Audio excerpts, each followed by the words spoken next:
Sunday night edition of the Crash the Pond podcast. Folks, it finally happened. We got the announcement today that the NHL season will be starting on January 13th.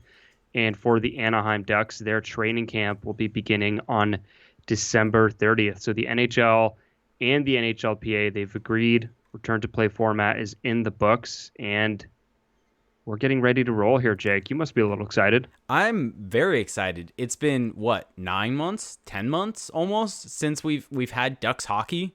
It's been a long time since we've been able to see Ryan Getzlaf on the ice. It's been a long time since we've been able to see Rickard Rakell, John Gibson, Cam Fowler, Josh Manson, Hampus Lindholm, all of our favorites on the ice. And whether you are team tank, whether you are team make the playoffs, it doesn't matter. We all love this team. We all support this team. And it's been a long, long offseason, a long-awaited return since March. Who would have thought that the last game against the St. Louis Blues, the makeup game from the Jay Bouwmeester tragedy, that would be the last vision that we would have of the Ducks on the ice for 9 months. It's nuts. It's actually kind of mind-boggling just to think of everything that's happened since then. How our lives have been completely turned on their heads. Changed completely. Yeah, and I mean, for those of us, for those who might not completely get it, for Jake and I, we were doing this podcast regularly for, I think, almost this would have been our third season, the 1920 season. Yeah. And so getting that taken away and going without it for almost a year, it actually kind of affected the beat a little bit of our lives and just kind of being so used to covering this team with regularity. So it's going to be nice to be back. Well, also, who knows? I don't know if we've ever actually done a Crash the Pond podcast about a Ducks game. No, we haven't. I think that when we left Anaheim Calling and started Crash the Pond, it was after the stop had happened, and we thought maybe it would be like a month stoppage. Who knew what it would actually become? And so when the Ducks start January 13th, 14th, 15th, whenever the first game actually ends up being, that will be the first time that Crash the Pond will have covered a Ducks game. That's a big deal. That's true. That's true. I hadn't even thought about that. I hadn't either until right now. It's funny that you mentioned that because there's so much. Jeff Merrick, the host of the 31 Thoughts podcast, along with Elliot Freeman, always says that COVID has accelerated a lot of elements of people's lives and getting onto different things more quickly. And during the initial phases is when we moved away from our old home and created the site, and where we've been podcasting ever since. So it's funny how that worked out for us. Yeah. Yep. Exciting times, though. Very, very exciting times. And we're excited to see what we can do for all of you with Crash the Pond. It's going to be a little bit different. I mean, we're not really diving into fully how we're going to do it, but it's going to be a little different from what we used to do with covering games, but it's going to be fun. It'll resemble. So for those of you who were listening before all the shutdowns, before the season stopped, at that point we were doing, I would say, up to 2 podcasts a week. So definitely one, and sometimes we would get a post gamer in.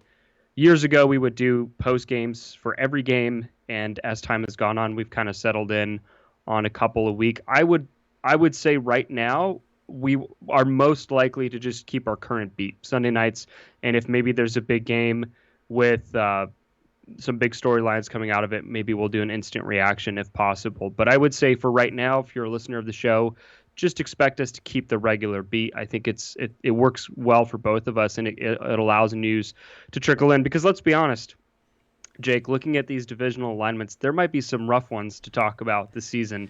And I don't know if we want to do that, if we want to have that whole experience again of talking about some pretty tough blowouts like we have in the past. Yeah, we definitely have. So let's just get right into it. So the way that we're going to do this, by the way, is there's actually an article that will come out on the website tomorrow that I wrote that's kind of going to do a very similar thing what we're doing now.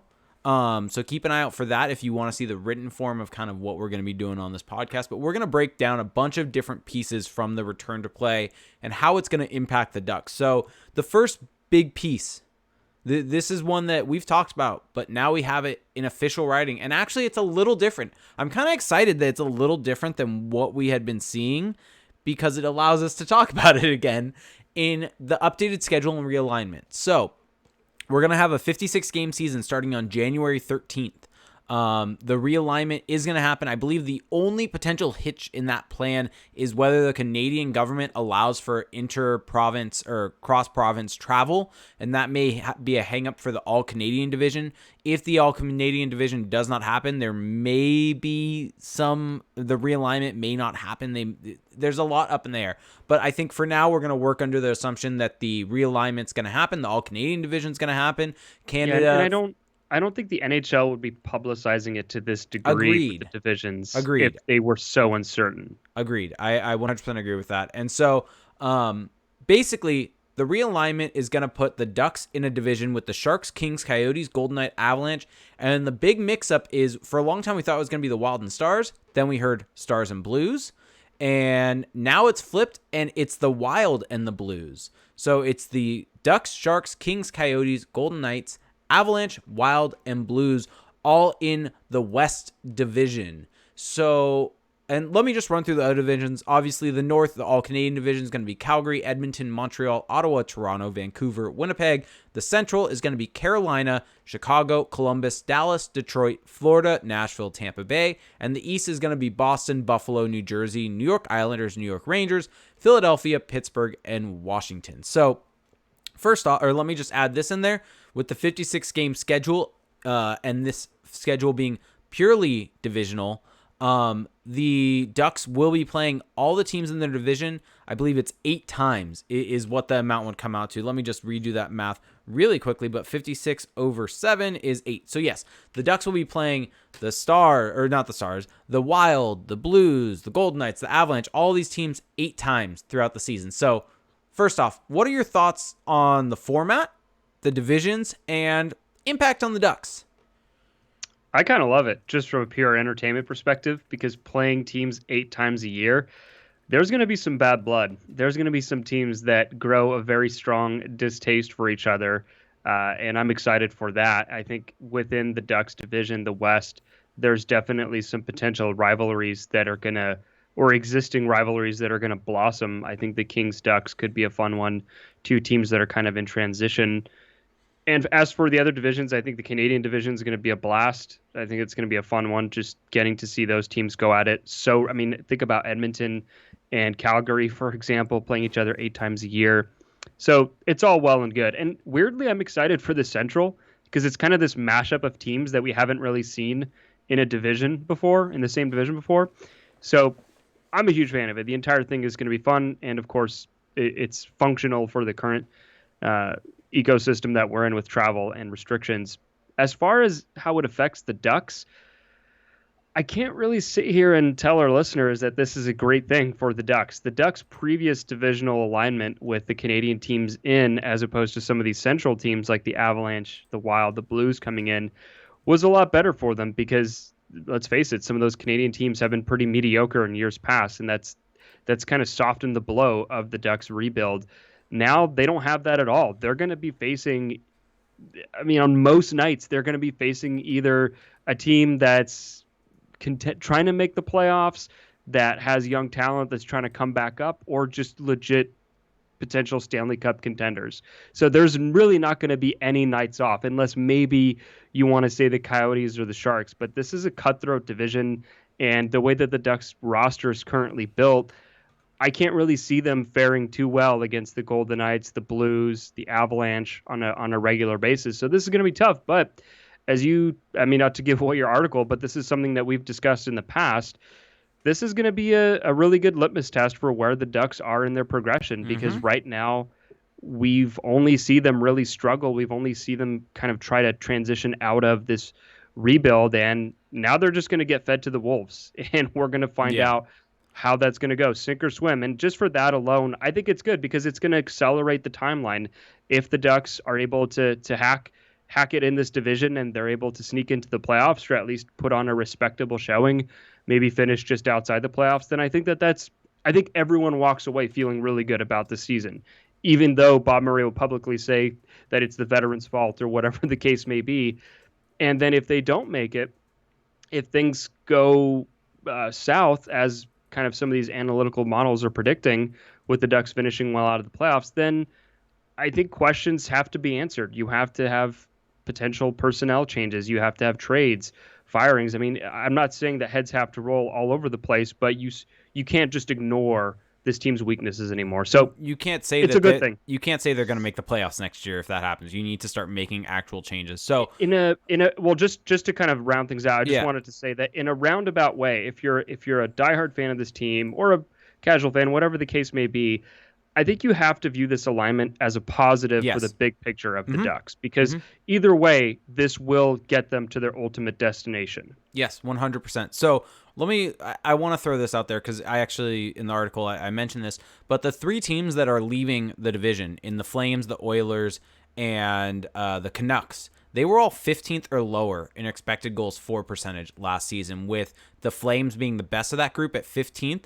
The Canucks and Oilers the Oilers were 21st and the Canucks were 22nd in terms of expected goals for percentage. So none of these teams were necessarily juggernauts. And they're being replaced by the Blues, who were 14th in the league in expected goals for percentage. So fairly close to the Flames if you're just looking for 5-on-5 play for the Blues. But we also should note the Blues won the Cup 2 years ago, so maybe that factors in slightly. The Minnesota Wild also coming in. This one is the one that probably a lot of people will think will be It's a wild card. it's a wild card, but a lot of people will say, oh, the Ducks can contend with the Wild for that fourth spot. I don't know if people understand how good the Wild were last year. The main issue for the Wild is that they didn't necessarily have finishers. They were kind of where the Hurricanes were a couple years ago, where they were able to drive play at an extremely high rate, but didn't have the talent to necessarily finish their chances, and they had awful goaltending. And now that they've brought in Cam Talbot, they have Kaprizov coming in, or Kaprizov, however you pronounce it, potentially Marco Rossi coming in. The Wild are a team that could be very good. So just so everyone knows, they were fourth in the league last year in expected goals for percentage. So they were actually better than the Colorado Avalanche. The Avalanche were eighth in the league. So you have the 14th, 8th, and 4th team in the league in expected goals for percentage coming into the league or coming into the division. You have the 15th, 21st, and 22nd all leaving. So from that perspective, it makes the route tougher. But the thing is, I agree with you completely. This should be viewed as a positive thing. One of the biggest knocks on the Ducks for the last, 5, 6, 7 years, even when they were good, is that they had a awful division and they were able to pad those stats, pad those wins. You're not able to do that in this division where you have the Avalanche and the Golden Knights, two of the top teams in the league that you're going to have to be playing 8 times. It also didn't help that as soon as the Ducks would face a Central team in the playoffs, they would tend to lose. But that's neither here nor there. They beat Winnipeg. They beat the Jets. Okay. They beat the Jets. Hey, hang your hat on that one. Go ahead. Yeah, they beat the Jets. Who else did they beat? I'm spacing now. Whatever. Regardless, from all of that, is that they have a tough division now, and like you said, yes, this is a win-win. Either they're able to, and here's the thing, even though, yes, it's a shortened season, it's a 56-game season, it's going to be a sprint, not a marathon this year, and yes, you could see some funky things happen that go against the grain, some smoke and mirrors type of things. With this division, in order to make the playoffs with that quality of team, essentially you have 4 of the top half teams in the league in your division. You have to play well every night to be able to make it. Regardless, there's no way of lucking yourselves necessarily to these playoffs. Maybe I'll eat those words. Maybe that will come back to haunt me saying that. There's always a chance of that. There's a chance, but I think it's unlikely when you have such a tough division. So overall, this is a win-win. Either the Ducks make it and they prove that they are actually on their way up, or it all falls apart and they actually realize, okay, we're in a tough division. We are not doing well. We need to make whole sweeping changes. And so this overall is a good thing. Do you mind if I put you on the spot right now? Sure, go for it. So just to be very clear, it's 4 teams out of this group get in? Yes, so that's also something to note, is that 14. So with the playoffs will be purely divisional. Also, the Ducks, by the way, George brings up, they beat Dallas a while ago in the playoffs, so another Central team. Just throwing that out there.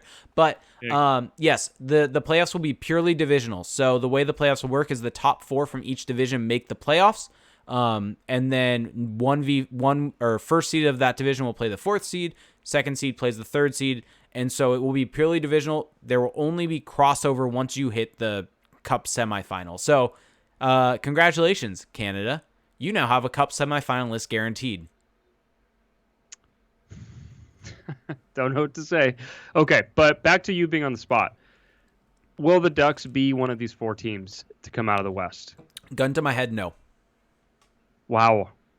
Really? The four spots are St. Louis, Vegas, Colorado, Minnesota. So I haven't really done a deep dive to make my official predictions. We'll probably do some kind of season preview podcast once we get a little closer to the Yeah. actual puck Yep. drop. But looking at it just right now, I think there's a potential downside for the Blues. I think they could potentially fall off. They lost Pietrangelo. Does Torrey Krug come in and You're right. and fill in some of that?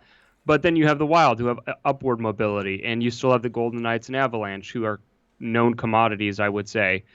So the teams that the Ducks can reasonably surpass would be the Sharks, Kings, and Coyotes, and I think they have enough in the tank to do that, to be better than those three teams.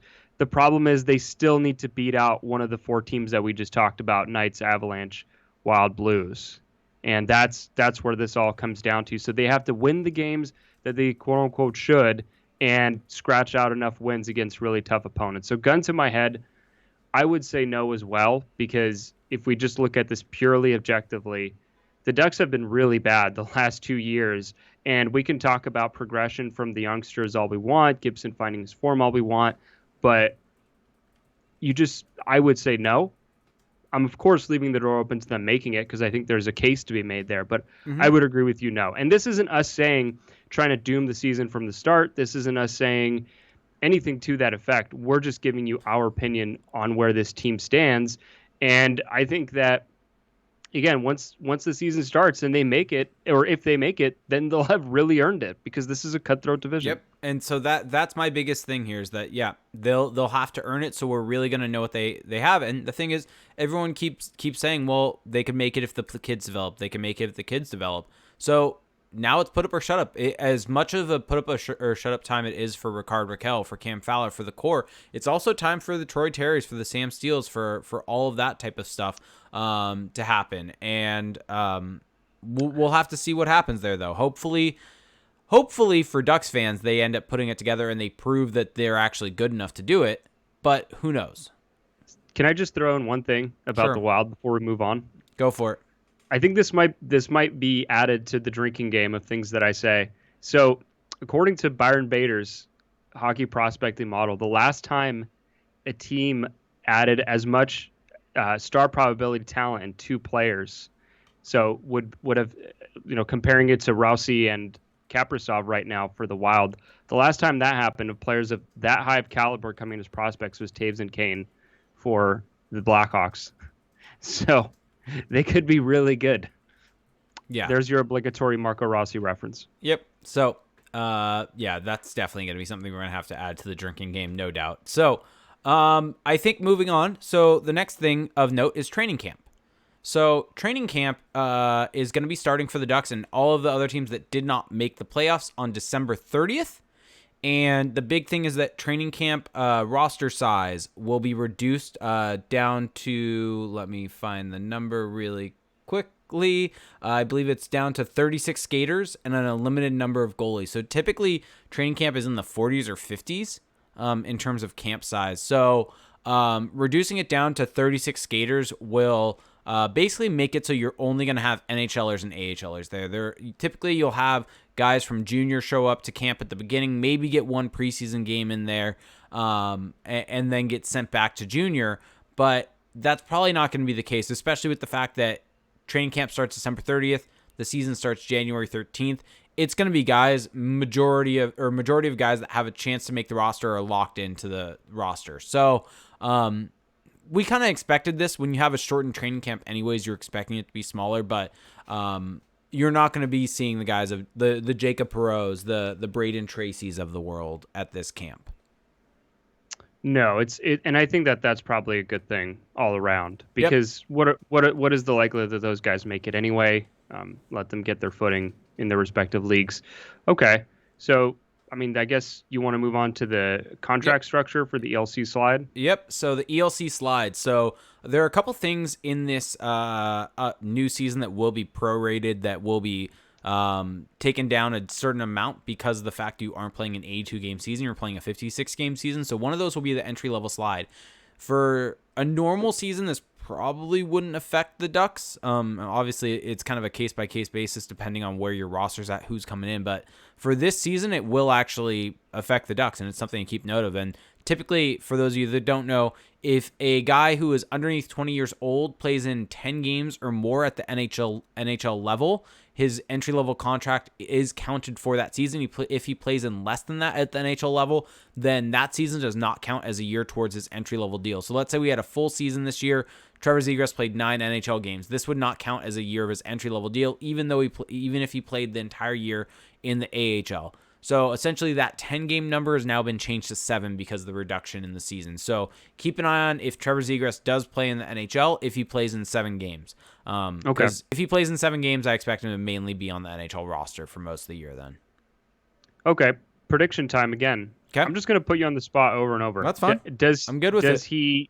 Does he accrue his first year Yes. this season? Yeah, I think so. I think so too. I think that the Ducks need, again, we haven't even seen him play yet in the World Junior, but I would imagine he's going to light it up there as a returning player in a bigger role.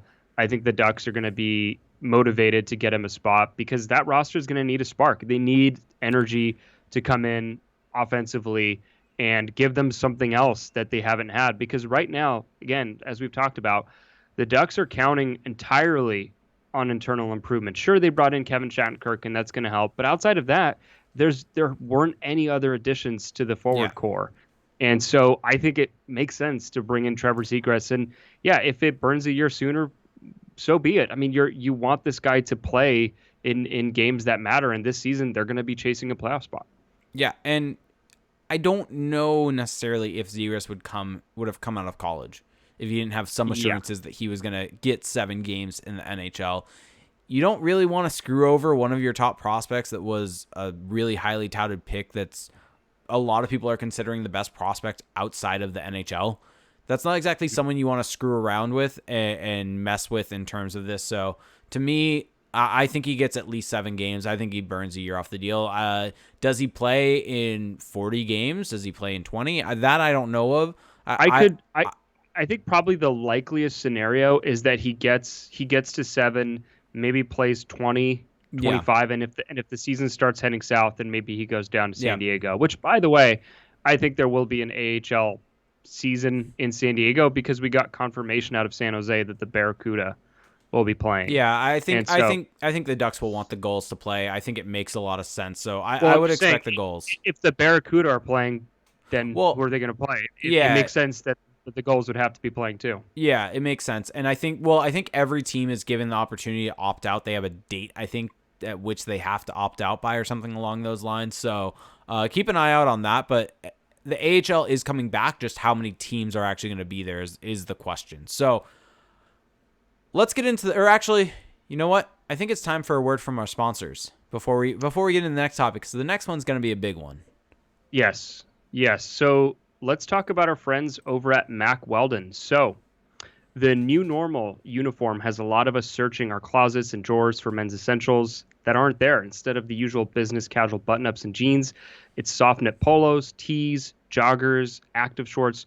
Whatever men's basics you need, Mack Weldon has you covered with unmatched comfort and fit. And just as a quick aside here before we get into some of the specifics, I've been wearing the Radius pants pretty consistently here for the last few weeks. I mean, ever since Mack Weldon sent over, or allowed us to pick out some items. And they're awesome, especially if you're someone who's working from home, which I would imagine is a good chunk of our listeners, because they're comfortable and they're kind of like work pants. And so you can sit there and feel like you're working throughout the day, but they're also designed so that you can actually be active, go out for a run or work out in them. So you can pretty much do everything and you can look somewhat put together at any given time. So can't speak highly enough about that. But I worked why out don't you run us through the list here? I worked out of my Radius pants actually this week. Yeah. So to really give it or go with you on that, those are awesome. The Ace sweatpants are great, but they have a lot of different things. They have your men's essentials. They've got socks They've got shirts, they've got underwear, they've got polos, they've got active shorts. They promise you comfort and a consistent fit, and that's something I can actually definitely vouch for. The comfort, and I can vouch for all of this, honestly, but the comfort and consistent fit, they're Ace sweatpants. They fit just exactly how I want a sweat to fit. I'm wearing them right now. They are the most comfortable sweats I've ever owned. You and I keep having a debate, honestly, or a contest over who's going to work out in them first, because we don't want to ruin them, but both of us end up wearing them and they're so comfy, and we're trying to figure out who's going to flinch first with that. But they've got great versatility. They look great. They feel great from working out like we're doing, going out, going to work, or on a date. Mack Weldon is for everyday life. I mean, those Radius pants, I wear them out. I go to the market in them. Like you said, work out. You can go for walks in them. You can do anything in those Radius sweatpants. They've got technology. They've got a wide range of custom fabrics that can keep you dry or keep you going no matter what your day looks like. They've got 18-hour underwear. They've got silver, Air Knit X, Dry Knit, Warm Knit, all of these. And on top of all this, they've got an awesome rewards program. So they've got Weldon Blue, totally free loyalty program. Level 1 gets you free shipping for life. And once you reach level 2, by spending $200, you get 20% off every order for the next year. And Mack Weldon guarantees they want you to be comfortable. So if you don't like your first pair of underwear, you can keep them and they'll send you a refund. No questions asked. So if you don't like that first pair of underwear, they will actually they will allow you to keep it. No questions asked, and refund you. So really awesome. And honestly, before we kind of move on and kind of get on in the podcast, I want to say this. This is how great a quality this product is. So they sent us some free stuff, some swag to be able to test out the product, and it was so good. I went back and purchased more. Yeah, I think that kind of says it all right there. Yeah, and I think you were close to doing the same, actually. So I think that says it all. Yeah, I can't recommend it highly enough. So if you're interested as well, which you should be, I think that we all should be, since we'll be working from home for a little while longer here. For 20% off your first order, visit mackweldon.com/CTP, like the name of this podcast, Crash the Pond, and enter promo code CTP. That's mackweldon.com/CTP, promo code CTP for 20% off your order. Mack Weldon, reinventing men's basics. So, moving on with the show here, taxi squads. Yes. This is the big thing. This is the big one. This is Jake's big focal point here in the article. I mean, it's a wall of text about taxi squads. So why don't you just explain to us how this works? So what are taxi squads and how do they work? Let's jump into it right away. So the taxi squad is something obviously brand new for this season. The taxi squad is essentially going to be in addition to your roster. So your active roster is going to be anywhere from 20 men to 23 men typically.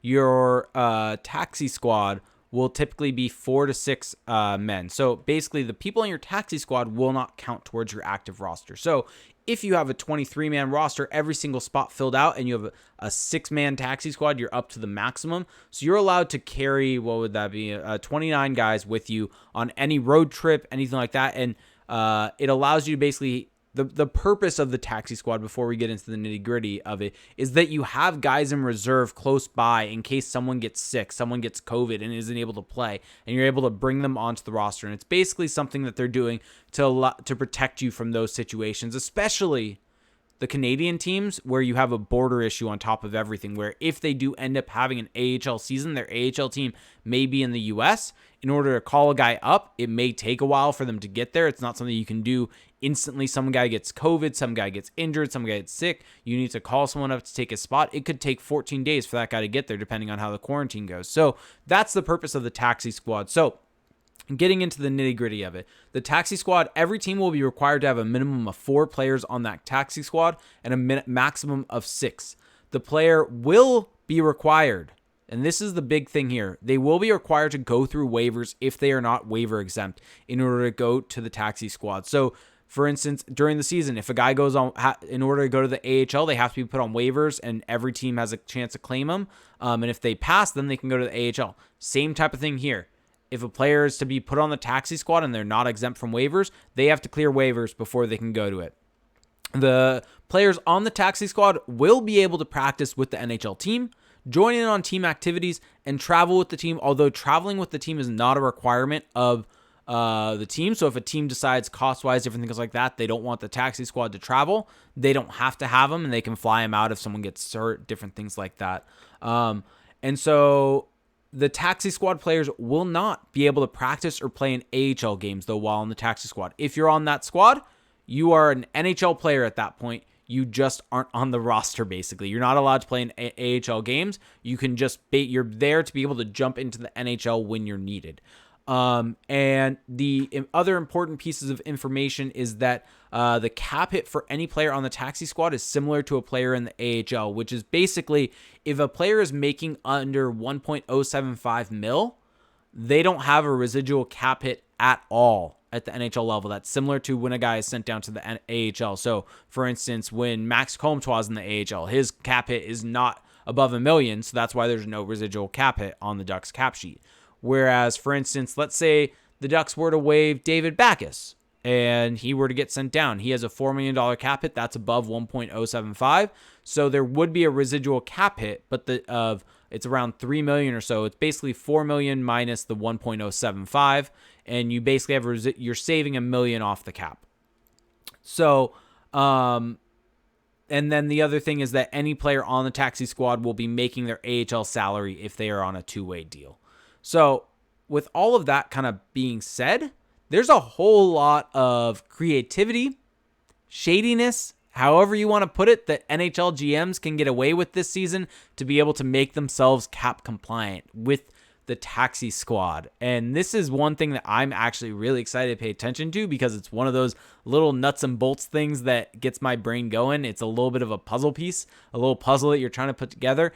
And so for the Ducks, they currently have a cap hit of $82.5 million. And that's with, per cap friendly, a 22-man roster. If they were to remove one player from that, they would be pretty close to that salary cap. If they were at a 21-man roster, they'd be pretty close to the $81.5 million in cap hit.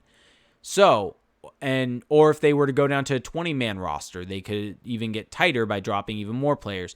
The Ducks have the ability here to on basically any non-game day, run a smaller roster with a 6 max taxi squad and get themselves to be cap compliant. Because remember, cap hit accrues over time. So basically you do the cap hit over the number of days in the season. That's how much accrues over each day. So if a guy is put on the taxi squad, his cap hit's not accruing for the Ducks cap sheet that day.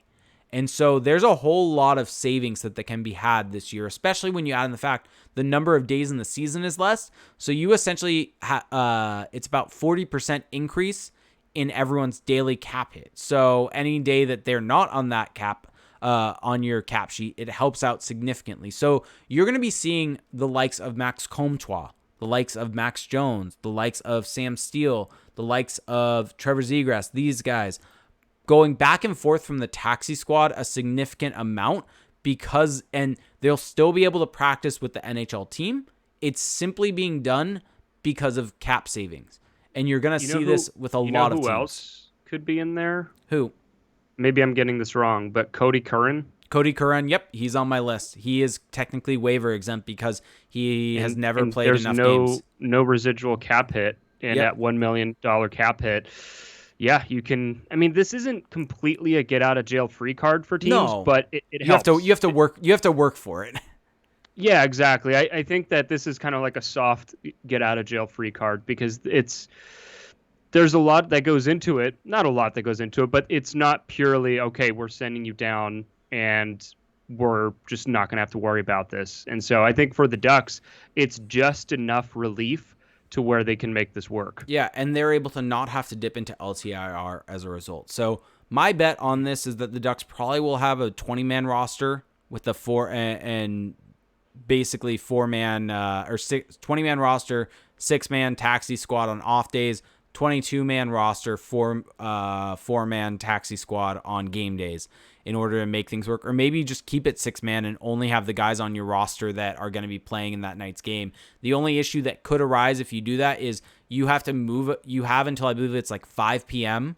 I think it's 5 p.m. Eastern to move a guy from the taxi squad to your roster. So if you don't do that and someone ends up getting hurt and ends up getting sick, you are short a man on your roster. So I would assume that the Ducks will probably go flip guys back and forth on game day. Also of note is that guys that clear waivers. So one of the things is number of games is not being prorated for waivers. So for instance, if a guy were to clear waivers during the season, he would either have to play in 10 games or be on a roster for 30 days and on the active roster for 30 days to require waivers again.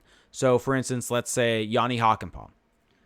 If the Ducks put him on waivers, he would have to play in 10 games or be on the roster for 30 days to require waivers again. The Ducks this reminds me of Kiefer Sherwood for whatever reason. Exactly. The Ducks could, and so here's the big thing here is that you could theoretically have a guy clear waivers at the beginning of the season, and because of the taxi squad, not be on the active roster enough days to ever require waivers again that season.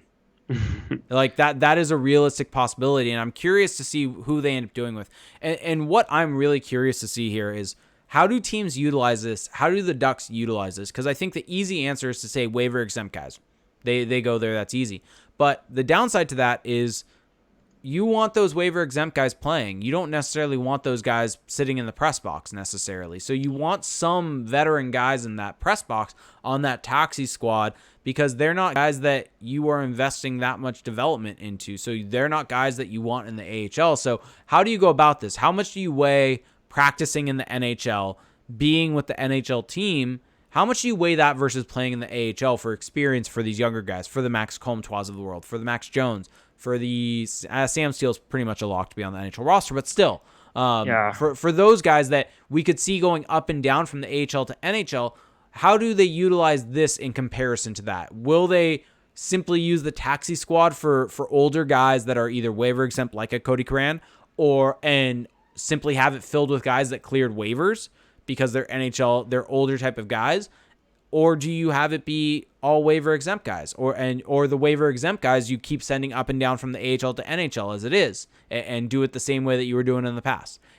So did you? I don't think you had Agazino in your group, and I know he's not waiver exempt, but he doesn't strike me as someone who's. I don't know how much they're looking to have him play in the AHL since he was in the NHL to end last season. Yeah. So and he kind of screams taxi squad guy. Yeah. So here are the players. I don't think anyone's picking up off waivers. Yeah. So here are the players I could see in the mix from a waiver exempt status, and then I'll get into the waiver status people. So I could see Max Jones, Sam Steele, Comtois, Trevor Zegras, Cody Curran, Isaac Lundestrom, and Josh Mahura, all in the mix of players that are waiver exempt and could be in the taxi squad at various points in time throughout the year. For the players that are eligible for waivers, the guys that I think there are Yanni Hakanpää, Andy Welinski, Brendan Gooley, weirdly enough. I did not realize this. He's not waiver exempt anymore. So no, he's 23. Yeah, he probably is going to go on waivers, I would bet, at some point, and maybe he's a taxi squad player. Chase DeLeo maybe is in that mix, and Andrew Agazino. I mean, there's a couple other guys in the AHL, but this is where the maneuvering is going to really come into play, because the AHL has some rules also where you have to have a certain amount of veteran players in your lineup.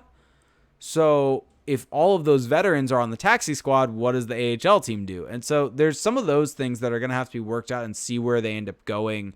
And it's going to be one of those things where a move to a taxi squad may not logically make sense at first, and you really have to do some digging to fully understand and for it to fully make sense.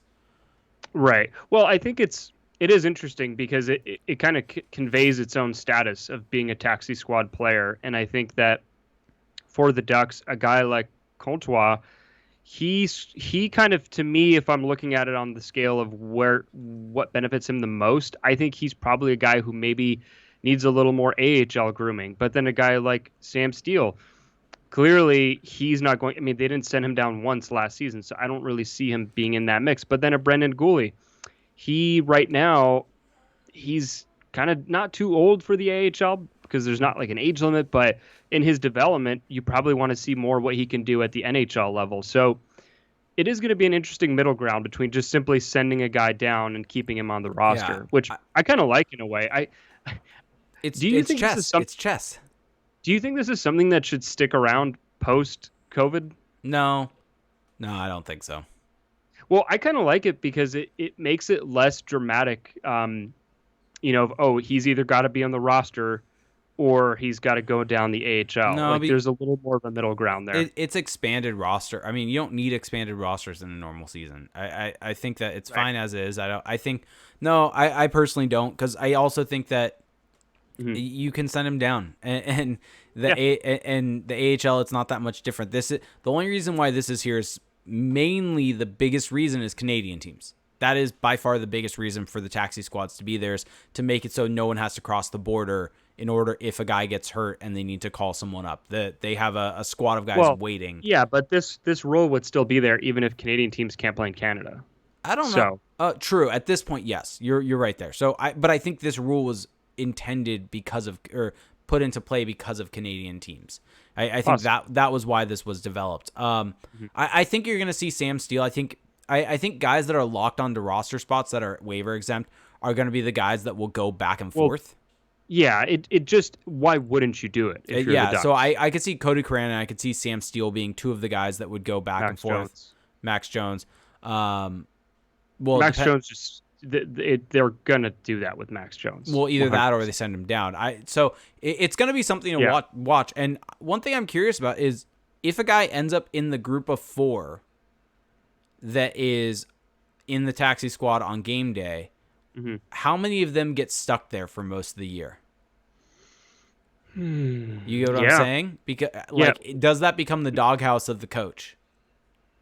You're in the group of 4 that isn't even able to be a healthy scratch. Yeah, we're gonna see that happen. We're gonna see that play out. So that's kind of the benefit of this taxi squad is that it gives us just A another wrinkle, hierarchy. just another thing to monitor, another thing to report back on. So yeah, it's good. Thank you, NHL. Yeah, exactly. Thank you. All right. Anything else on the taxi squad, specifically on the taxi squad and the cap implications that you wanna talk about? I would just point out as just rounding everything together that this is a good thing for the Ducks, the Yes. taxi squad system, because it, like you said, it makes it so that they don't have to dip into LTIR, and it gives them just enough flexibility to where they don't really need to worry now about getting out of cap trouble Yep. with an outside move. Yep. Agreed. So okay, Goalies. the next big thing is goalies, and so this also does in some ways have to do with the taxi squad, but it's different. Every NHL team is going to be required to carry 3 goalies throughout the course of the season. So that can either be all 3 on your active roster, so all 3 on your 23-man roster, 20th 23-man roster, or 2 on your active roster, 1 on your in your taxi squad.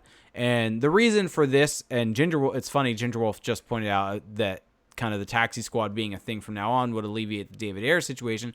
That's the exact reason why Yeah. you have this Well, 3 goalie system for this yeah. season. Is they don't want to be bringing an e-bug into the arena. They are trying to limit the amount of people that are coming into the arena and have it only be the teams. And so as part of that, every team is being required to carry 3 goalies so that if one of them gets hurt, you have an emergency backup that is one of your team's goalies. Hmm. And so this is interesting for the Ducks because as of right now, the Ducks really only have 2 guys that you would want to be in the NHL.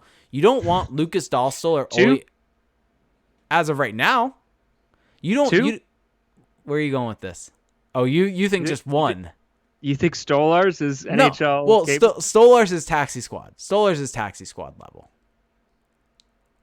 Okay, but so then who's the second guy? Who's gonna be Exactly. on So the roster? that's where I'm going with this is that you don't want Lucas Dahlstol or Ole Eriksson Ek to be the taxi squad goalie if Stolarz is the backup. You want them playing in games. You want them doing things like that from now on, and to get development. I mean, that's why they brought Dahlstol over, is to play in games, get his development going, different things like that. So you don't want him to be sitting in the press box the entire time. So to me, this is the sign the Ducks are going to sign Ryan Miller. If they don't sign Miller because he doesn't want to play, then they're probably going to sign someone else. I don't see the Ducks going into this season with a trio in the NHL of Eriksson Ek or Dostal and then Stolarz and Gibson. That just wouldn't make any sense to me for them to do that. Yeah, and I think Eriksson Ek right now is playing in. Is he down in Tulsa? Maybe, I think Or right is now. Durney? Well, I know Durney's down there. So anyway, the point is, regardless. they need. I mean, this should just accelerate a need that was already there to Yeah. get that situation resolved. Yeah. Yeah. So basically, even if Ryan Miller, for whatever reason, doesn't want to come back, he decides he's done, he's retired, which all signs indicate that's not the case, seeing as he's skating, different things like that. But if that does happen, you probably will see the Ducks dip into the Jimmy Howard waters, different things like that, to just get a third NHL Get a guy. goalie. Yeah, get a guy, basically. And so that's where I see them going.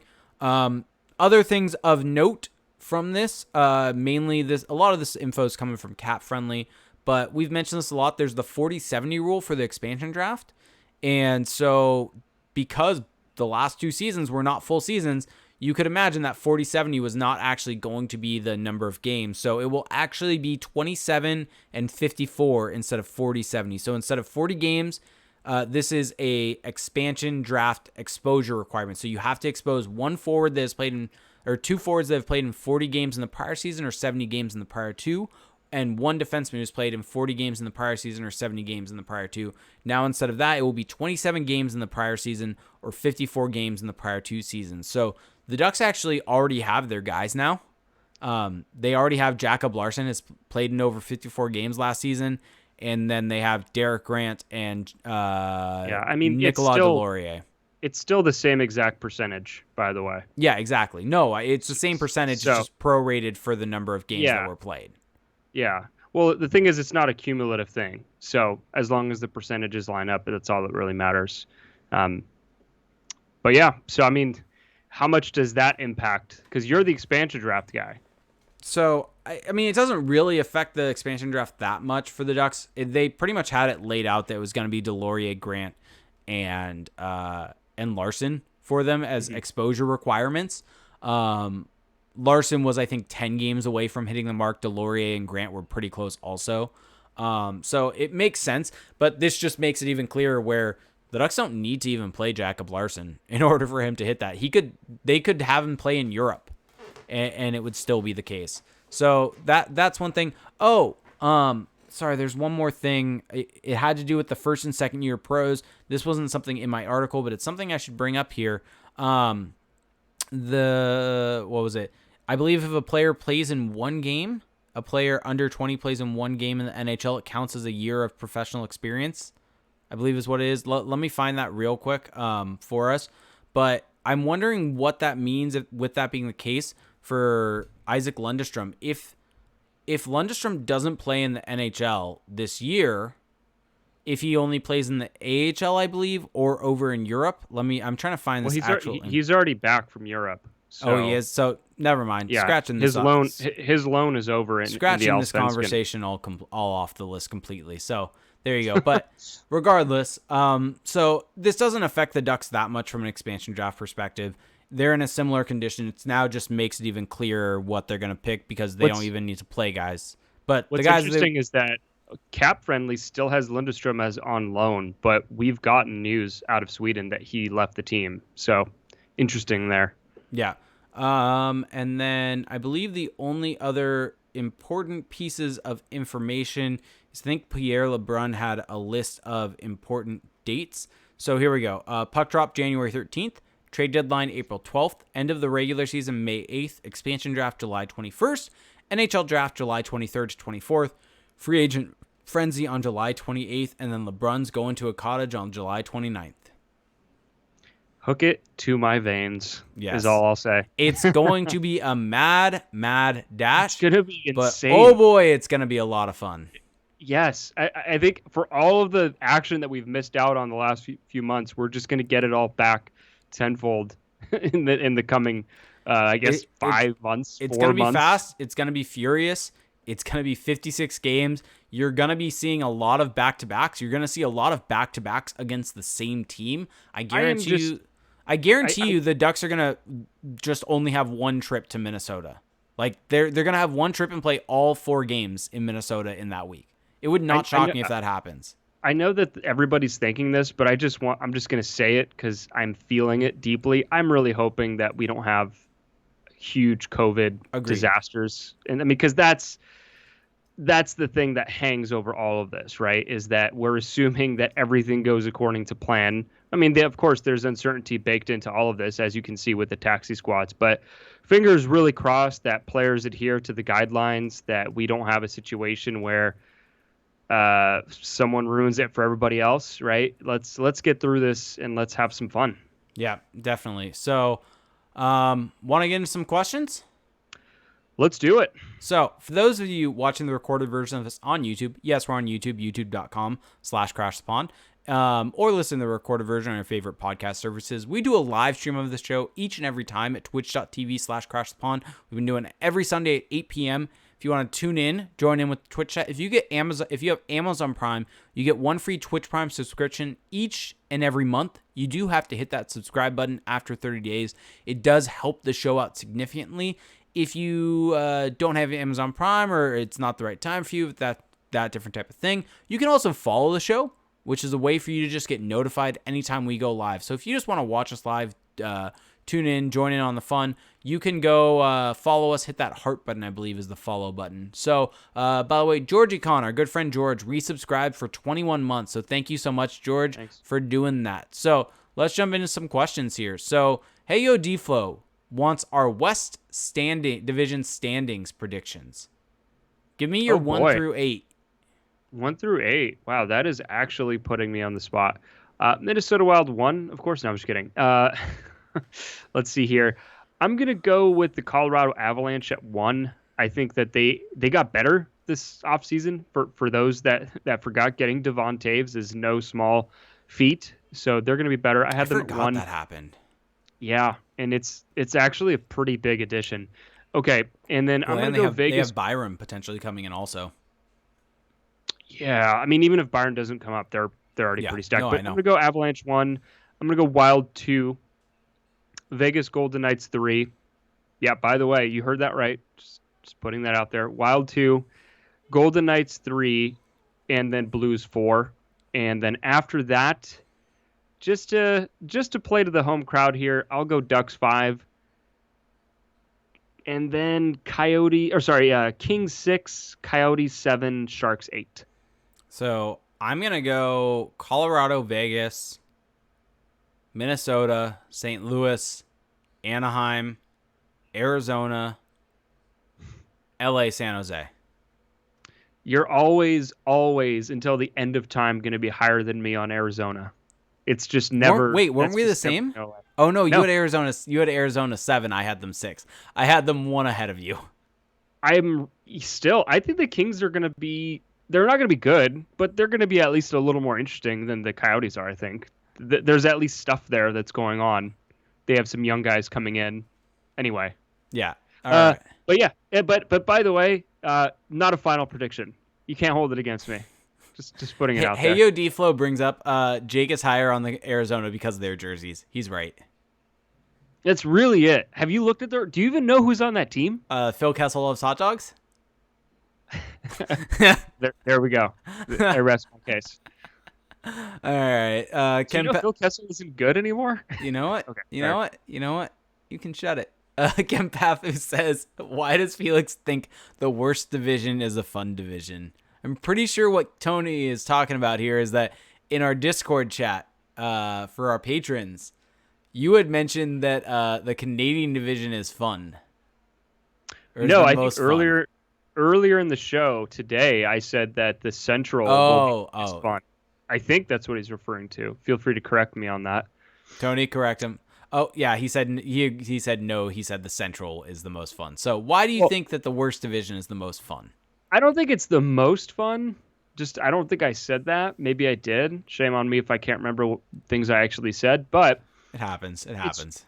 It's just fun because it's a bunch of teams that we haven't really seen in the same division all at once. And so, I mean, Tampa Bay in a division with Chicago, Columbus with Florida, Nashville, Carolina. It's just kind of this. And then there you go, Carolina with all these teams. That's the real winner here. Yeah, and so I think it's going to be fun because, I mean, Tampa Bay, Carolina, and Dallas, just those 3 alone, I think are going to give each other some really good games. And Nashville, we could quibble with how good they actually are, but they can be a fun team to watch. And then, yeah, you have some legit bottom feeders in there. I mean, Detroit and Chicago, but Columbus and Florida are going to be competitive. So it's just kind of this weird, Will funky division, and I'm excited for it. Will Detroit win 10 games? They'll be better. I mean, they brought in a Will bunch of they win guys. 10 games in this division? Sure, I'll go over. I'll go Okay. over on 10. Okay. Yeah. Okay. I'll remember that. I mean, They we need to make some side bets in the season. we We just need to do. go all in. Yeah. All right. Well, let's do. All right. So realistically, how many games? Let's set an over under number for Detroit that's actually reasonable and not just at 10. How many points did they have last year? Let's just do it like that. How many points did Detroit have last season in however many games? So here we go. Detroit had let me see this. 39 points in 71. They're gonna be better. Like if you want to prorate it to whatever it would be out of 56 games, they will 30 be better. points. 30 points. Th- So They will be equivalent. better. So let's go just straight wins. Over under 16 wins. So is that the threshold to just surpass last year? They had 30 points last year, so I'm saying 16 wins. Over under. Over. All right, I'm going under. So They brought in some okay players. I mean, Troy Stetcher and John Merrill. I'm just saying this division, and with it being purely divisional, Yeah, they're yeah, gonna get wrecked on a lot of nights. that's true. I mean, you make a good point there. Thomas Grice, I mean, is a good ad in net, and Jonathan Bernier was good for them last year. So, but yeah, it's going to be tough sledding. Hey, Bobby Ryan, how dare you go against Bobby Ryan? I love Bobby, but they're still gonna be trash. So you're saying he is trash? No, I'm not. Don't you put words in my mouth? Don't you do it? Don't you I'm do just that? trying to find a way to make you look bad here because Nope. I'm kind of feeling not that great about my You're prediction. not feeling great after I bring up the actual valid point that they're in a tough division and they're just going to get smacked every single night. It's a fun division. I think that we've just made the point here. We've proven the point that it's actually a fun division. Okay. All right. So we got this question that from division in the East, which All is right. just NBCSN All Stars, basically. we got this question. Ginger Roll said, "Question: With the Sharks going retro, do we expect other California teams to follow suit? Do you think do you think the Ducks will bring back a retro jersey?" For this season, I don't think they will. Well, no, just in general. Yes, because right now, for the foreseeable future, so revenues are going to take a huge hit, and that's going to linger for at least another year until we get back to having fans in the stands, which is probably, I think by next season, next October, we'll probably be at the point where most of the country will be vaccinated, or at least to the point where we can have herd immunity. And at that point, I would imagine that there's really no reason that you cannot have fans. So, but even still, you're going to have to recoup all of that revenue. And I think teams are going to be looking at, I mean, we should probably talk about this a little bit, but now it's official. We're going to get ads on the helmets. And so I would imagine, yeah, they're going to dip into whatever way that they can bring back And some revenue. And jerseys are an easy one because the not reverse only, retro jerseys sold.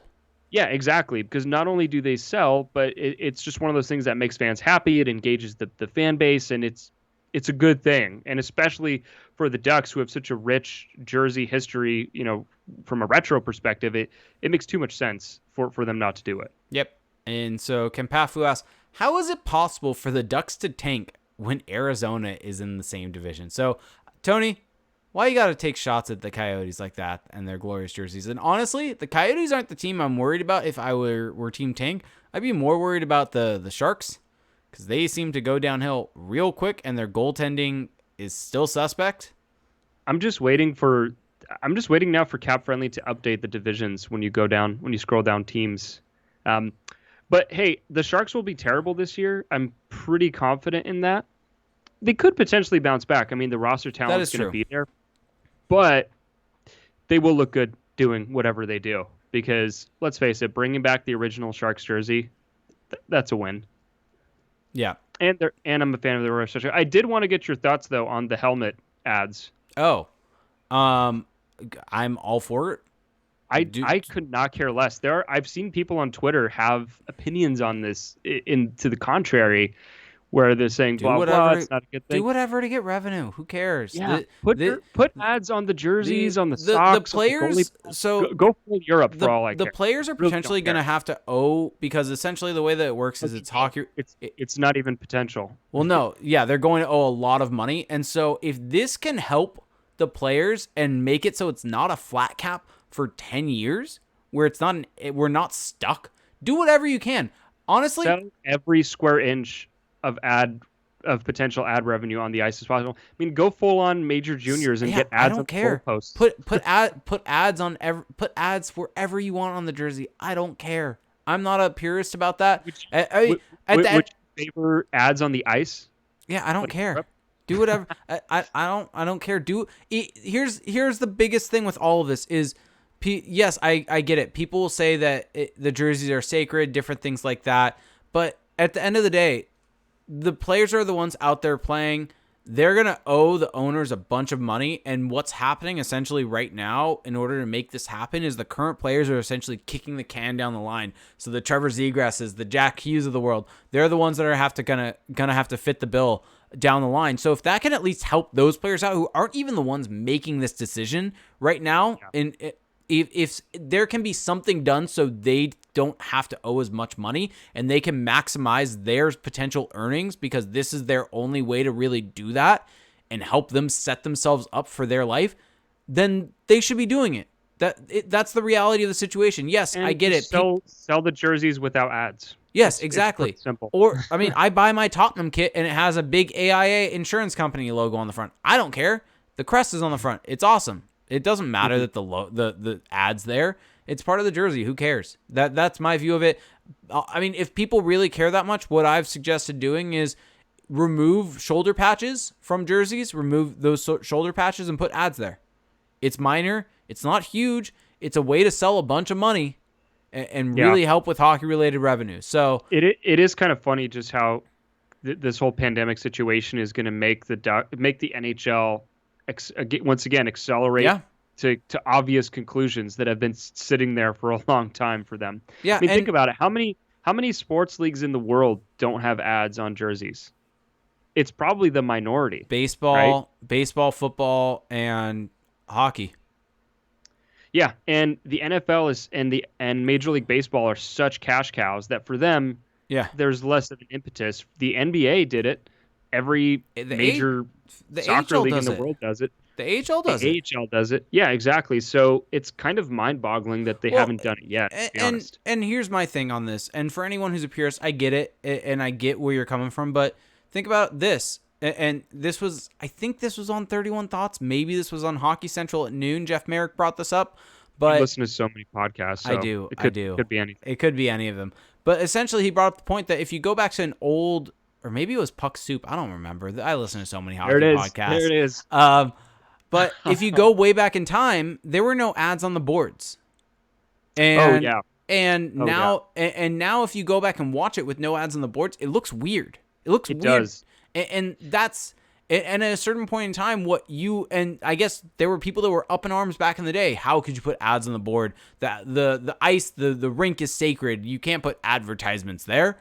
And now we look at it and it's like, no, it looks weird without it. Of course you would have. It's not weird. It's just unfamiliar. I think it looks weird to not have ads there. Is it like walking into someone's house or apartment and all the walls are blank? Yes, that is scared? Yeah. And the thing is, you get used to it. And honestly, like I've seen like pictures of like really old Tottenham kits that didn't have ads on them, and it looks weird.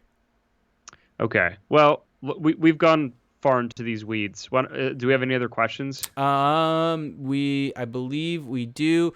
Let's go Ducks 9696 said, how many games do you think Gibson starts? As a percentage. How about we do as a percentage? Because right now, well, I'll give you the games because I can just do the math quickly here. I think he's going to start over half the games. If I had to say, let's see, what's 60 games out of 82? That would be 73%. So 73% of, well, we're just doing numbers live here. 73% of 56 games. So I'm going to say 40. I'm going to say 41 games he starts. I'm going to go under. Really? No. I think 41 games. I think 41 games is fair. Well, I just don't think they're going to have a. I mean, unless Miller comes back, the thing is, the guy that they may pick up if they go free agency could be Could be a Jimmy Howard. borderline.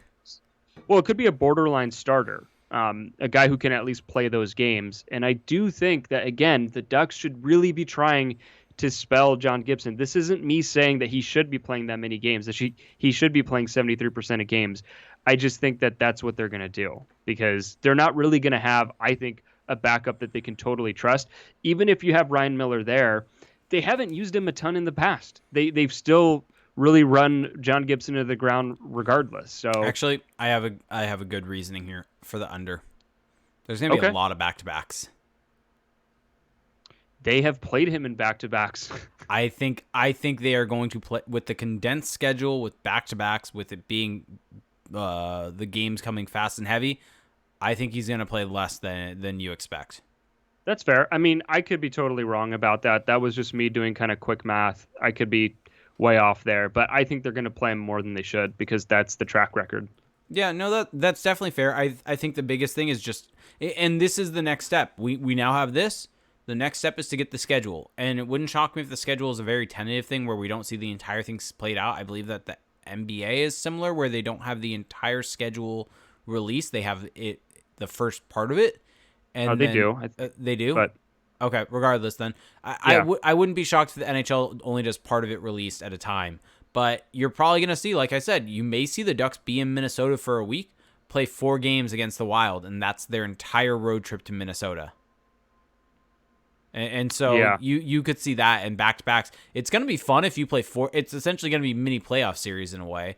Because, I mean, if you're playing 8 games against the Wild and you're fighting against the Wild for a playoff spot, let's just say you are 8 points back of the Wild and you have 4 straight games against them. Oh, yes. Like, think about the ground that you can make up. And so I think that maybe the games against the Kings will be spaced out a little bit more throughout the year. But I think for travel purposes, I mean, you could see the Wild basically spending an entire month in California. Yeah, I think that's actually probably what they're going to do. It just makes more sense. Although the Sharks are starting the season in Arizona, so who knows what ends up happening. And that's also probably why the schedule still in the is up in the air. It's still in the region. I mean, it's not like it's that far. Agreed. But they may just do Southern California then go back to Minnesota. Because, I mean, there is some long travel with the new divisions. I mean, Minnesota's not close to us. And so it's gonna be a hike to get there. It's gonna be a hike to get to St. Louis. I mean, even Dallas is not that close. I mean, I think it's a 4-hour flight. So yeah, Scientific Lance asked, "Are the games going to start in the evenings like last year?" So I would assume because of TV contracts, the games are going to start typically 7 p.m. local time. So if the Ducks are playing in Minnesota, expect it to be they're Central, so 5 p.m. Pacific. Whereas if any game at home would be 7 p.m. Yeah. Do you think so? I've seen people say that they should change the start time because people are working from home now, so you don't have to worry about commuters. No, and do it 7. I think that just seems like a needless risk to take. Yeah, I mean, people still have their routines. They get done with work, they cook dinner, they do all their things, and then 7 o'clock is when they sit down to watch a game. I think that's what we saw with baseball. Baseball still started local time 7 p.m. basically, or whatever the standard start time was. Okay. And we're seeing the same thing with football also. I just want to give myself a quick correction. If any aviation enthusiasts come at me, it's 2 hours, 45 minutes from Santa Ana to Dallas, Fort Worth. So it's actually not that far. How far is it to get to Minnesota, though? To Minnesota? That's a further one because not only are you traveling that same distance east to west or west to east, you're also going north a fair amount. So. And by the way, for those who aren't from Orange County, the airport in Orange County is in Santa Ana. It's the John Wayne Airport, if you were confused by that. So right now, Santa Ana to Minnesota flight time. Why can't I get it in front of me here? Taking a while. It's 3 hours. 3 hours and 7 minutes. So it's actually not terrible. Not terrible, but you don't want to do that a lot throughout the season. So it's not a short flight. No. You know, gate to gate, it's 3.5 hours. So but that's their furthest flight, right? So yeah, that's, I guess it's not so bad. Yeah, that's going to be the furthest flight. I mean, the East has it easy. They're the teams that have it easy. If you look at they've always had it easy, but this just makes it like a big joke now. Well, because not even the Canadian Eastern teams have that have that closeness. They have to travel across the country, and so all right. So we have let's end with this question: which of the kids will take the biggest step forward this year? This is coming from our good buddy Heyo D-Flow. Oh, the question that keeps on giving. Let's see. I'm gonna go Troy Terry. There you go. This is the safe bet. There's a reason why I use this question to end is because of that. There you go. Troy Terry. You just want to. He's the pump one his that tires. I think he's the one that's gonna play the most. Yeah. Right, and he's the one who either is gonna play the most, or has the best case to make a step forward, because we already know that they're going to give him time. They've given him a decent amount of time last year, although they sent him down inexplicably at the end of the season. Stupid. And he's got all the stats, all the film, everything kind of points to him being, I think, a solid NHL contributor next season. For Sam Steele, there's some things to like in his game. I think maybe I've painted a picture that's too bleak on him. I think he's definitely shown some playmaking ability, and he's shown that he can be a contributor on the power play. But with him, I do just wonder if he's going to come around at 5-on-5 enough for all those things to really materialize. So that's why I would have Terry up there, but I'm going to give Sam Steele a little love and say that he could potentially come up. Because outside of that, I think Comtois is still going to be back and forth. I think Jones is going to settle in as more of a depth guy. I don't know how much offensive upside he really has. I think he's more of a two-way player. I don't really consider Sonny Milano a kid. He's 24, so on this roster, that kind of ages him out of that. Mm-hmm. So, I mean, do you want to say Trevor Zegras? Sure, sure. You could say Trevor Zegras. I mean, I think it's going to be Troy Terry, but sure, Trevor Zegras. I think those are the two right there that will probably be in that mix. Yeah. No left for Isaac Lundestrom. Interesting. No. We'll remember that. Real quick before we check out, World Juniors start on Wednesday, so everyone get excited for Team USA there. Yeah. Couple more things before we get out of here. Couple more things. Your prediction for which sponsor will be on the helmet of the Ducks? Well, I mean, it should be Mack Weldon. There Good we answer. go. There we go. Good there answer. we go. No, actually, but seriously, San Manuel. Yeah, it's going to be interesting because they've got a lot of options. UC Irvine Health, Honda. Yeah, Honda's probably a likely one. Who can afford it is the question in this crazy economy. Chick-fil-A. I'm really rooting for Chick-fil-A, to be honest. I have RC Cola somehow getting on there. Just to see a ridiculous Chick-fil-A on their helmet every game would be pretty satisfying. I mean, in an ideal world, it'd be In-N-Out, but they're not a sponsor. They should be. I would love that. We should start the advert or the campaign to get In-N-Out to be a sponsor of the Ducks. I tweeted it today, and it got decent feedback. So there's an appetite. Instead of free Chick-fil-A or free Chick-fil-A sandwich, free In-N-Out double after a Ducks win. See, now you're making me want In-N-Out. And speaking of burgers, I don't have to do a lot to make you want In-N-Out. It's very easy. Honestly, the sheer mention of it makes me want In-N-Out. It's really bad. It's probably not a healthy thing, but whatever. Life's short. Okay. Let's on a final note here to close out. We have a new logo. We do. The podcast. So I think if you're listening to this tomorrow, Jake, will they see the new logo in their podcast feed? If all things go right, yes. Hopefully. We'll see. It's a work in progress, guys. I'm doing my best here. Technology gods smile down upon us. Doing my best here. It should be updated on all platforms. Want to give a huge shout out to our good friend John, who designed our original logo. Our new one, though, is I'm in love with it. I love this thing. It's pretty great. Some people have said it looks like a burger, which I'm fine with because I love burgers. Oh, that's how you got to this, was In-N-Out, wasn't it? Wow. Well, no, I was going to bring that. No, these two things were going to be brought up anyway, but they kind of made sense in hindsight. Anyway, so it's a new logo. I'm a big fan of it. It's on our website. You can see it on our Twitter profile, all of our social media. It's a new look, new season. We made it through this insane year. Well, knock on wood, there's still 11 days left, but we made it through, presumably. And going to the new season, we have a fresh new look, new things to talk about, and it's going to be a lot of fun. Yep. I am beyond excited. I am beyond excited. Yeah. So excited. Okay. Let's get out of here before things just keep devolving here. Uh, So, a few ways that you can support the show, and I don't have. Let's see here.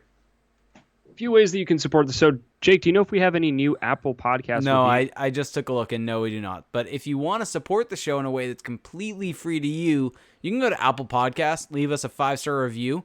Also, if you want to leave a review, we will read it on the show. But leaving us a rating at least helps our visibility on Apple Podcasts, puts us higher. If you like the show and want other people to enjoy it, also leaving us a 5-star review there helps out a lot because it gets the show noticed, it gets it in bigger places, allows us to do bigger and better things. So if you want to help us out, and it's also just nice for us to see that and read it on there.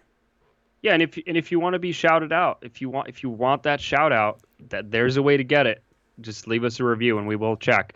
A few other ways that you can support us though. We are on Patreon, so patreon.com/crash the pond. We give you 2 tiers of support there. It's a monthly pledge for $1 a month. You get access to our Discord chat, which is just for patrons, and that is kicking into high gear with the season approaching. What we do in there is we go in and discuss breaking news. So if there's a news, for example, today coming out about the NHL, we'll get in there. If there is breaking Ducks news, we'll get in there. So, for example, during free agency, we were going crazy in that chat. It was a lot of fun, You memorable to say the you got least. to see my mental breakdown about the Derek Grant signing. So hope you all That enjoyed was. that. I really wish someone had like screen captured, did a screen recording of that happening, just to see. I want someone to have a screen recording of that with just like a depressing music overlay. It would be pretty great. Anyway, so you get access to that, and so once the season starts, and this is something that we've done in the past, which we will bring on back here, we will have an in-game live chat. So while we're watching the game, it's like you're texting your buddy about the game that you're watching, except this time you have a bigger community, all diehard fans, and we're going to be breaking down the action and just you'll hear us groaning about penalty killing decisions, calls, whatever the case may be. It'll be a lot of fun. Now, for $5 a month, you get access to that chat still, and you get access to 2 bonus episodes a month. So on those podcasts, we go more in depth on whether it be a league-wide topic, whether it be a Ducks topic. We really kind of get to explore subjects that, or even if they're the same subject that we talk about here or something a little more in depth, we just get to spend more time, really flesh it out. On these shows, we're trying to hit all the news, we're trying to hit different items, so it's a quicker pace. So if you want a more nuanced conversation, and if you enjoy maybe the banter, the lighter side of this show, you will definitely get that in spades on that Yep. show. There's also some Star Wars talk. Jake may have set a record yesterday Did I? on our most recent Did for I? just the amount of time that one person could speak in a row. It Hey, was impressive. I I I had a it lot to say. I legitimately, had a lot to say. it legitimately may have been like 12 minutes You know? just straight, which is totally fine. Yeah, Totally fine and with me. we should clarify what we did. So the Patreon episode for anyone who's a patron, it's out now. Go take a listen to it. The we did talk about the Ducks. Don't worry, we talked some hockey in the beginning. That is there. And then we did a full-on dive into every episode of The Mandalorian from this past season, and I did a little bit of a recap on each episode and did some dives into some Just a little characters. bit. Just a little bit. Just And just a wee bit. it was fun. We had a good time. It was you, me, and CJ on that, and it was a lot of fun. So make sure to check that out. Also, just going to tease us, we may be adding a tier to Patreon. May test out something and may end up including it into a new tier. So keep your eyes peeled on that. If you're a current patron or if you're thinking about joining, we may have a new tier out there with some new stuff in it in addition to what we currently have.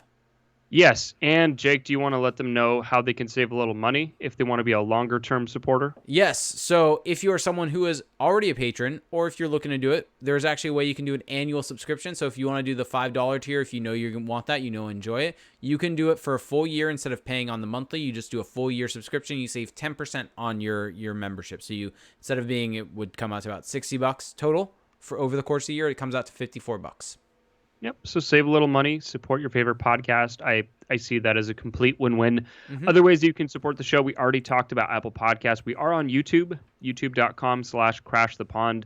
Really fun little forum that we've developed there. People get in the comments.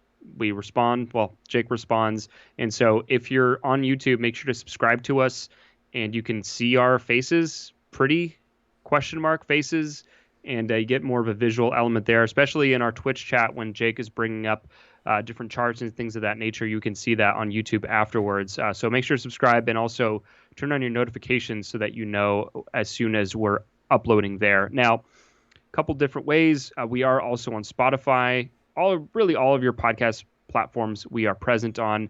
Make sure to check out our website, crashthepond.com, and then on social media at crashthepond on Twitter, also on Facebook. Jake is on Twitter Oh, at reindeergames91. real quick, got 2 articles in the hopper. They're scheduled to go for this week, so keep an eye out for that.